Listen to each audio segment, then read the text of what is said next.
Yes, tunapofika mahali hapo padoa, ni vyema kuelewa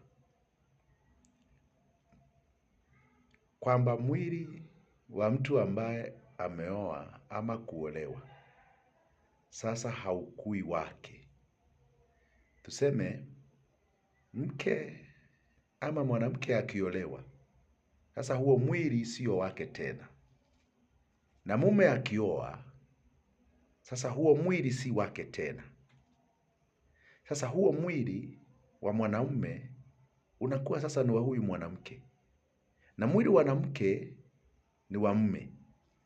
Hii mambo ya kusema nimechoka, ujue mwili si wako. Hii mwili si yako. Na nyinyi mkule vizuri, kwa sababu mwili si wako. Ukioa unabadilisha mwili, unachukua mke na mke anachukua wako. Kama ni mke, mume wako anachukua mwili, unakuwa wake. So take care na ukae ukijua sasa huo mwili si wako, na msiwe mnapeana mili yenu kwa kutoka nje na umaraya. Hiyo mambo iishe, ikome kwa jina la Yesu. 1 Corinthians 7:4 ndio inasema hivyo. Mbarikiwe sana otherwise.